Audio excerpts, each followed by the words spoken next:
വെള്ളപ്പൊക്കത്തെ തുടർന്ന് പ്രവർത്തനം നിലച്ച ദുബായ് മെട്രോയുടെ 4 സ്റ്റേഷനുകളിൽ 3 നിന്ന് സർവീസ് പുനരാരംഭിച്ചതിൽ യാത്രക്കാർക്ക് ആശ്വാസം. ആയിരക്കണക്കിന് ആളുകളാണ് ഇന്ന് മെട്രോ സർവീസുകൾ ഉപയോഗിച്ചത്. എനർജി സ്റ്റേഷൻ അടുത്തയാഴ്ച പ്രവർത്തനം പുനരാരംഭിക്കും. ദുബായിലെ റോഡുകളിലെ തിരക്കൊഴിവാക്കുന്നതിനും വേഗത്തിൽ ലക്ഷ്യസ്ഥാനത്തെത്താനുമായി മെട്രോ ഉപയോഗിക്കുന്ന ആയിരക്കണക്കിന് ആളുകളായിരുന്നു കഴിഞ്ഞ ഒരു മാസത്തിലധികമായി ദുരിതത്തിലായത്. സ്റ്റേഷനുകൾ അടച്ചിട്ടതിനെ തുടർന്ന് Business Bay, Mall of the Emirates തുടങ്ങിയ സ്റ്റേഷനുകളായിരുന്നു യാത്രക്കാർ ഉപയോഗിച്ചിരുന്നത്. ഈ സ്റ്റേഷനുകളിലേക്ക് RTA ഫീഡർ ബസ്സും ഏർപ്പെടുത്തിയിരുന്നു. പലർക്കും 1 മണിക്കൂർ കൊണ്ട് എത്തുന്ന ദൂരത്തേക്ക് 3 മണിക്കൂറിലധികം യാത്ര ചെയ്യേണ്ടതായി വന്നു.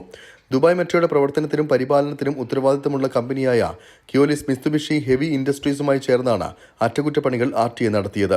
തീരുമാനിച്ചതിലും ദിവസങ്ങൾക്ക് മുൻപാണ് സ്റ്റേഷനുകൾ തുറന്നുകൊടുത്തത്. 4 സ്റ്റേഷനുകളെയായിരുന്നു മഴ കാര്യമായി ബാധിച്ചത്. ഇതിൽ 3 സ്റ്റേഷനുകളാണ് ഇപ്പോൾ തുറന്നിരിക്കുന്നത്. അതേസമയം എനർജി സ്റ്റേഷൻ അടുത്തയാഴ്ചയായിരിക്കും പ്രവർത്തനം പുനരാരംഭിക്കുക എന്ന് RTA വ്യക്തമാക്കി. 24 ദുബായ്.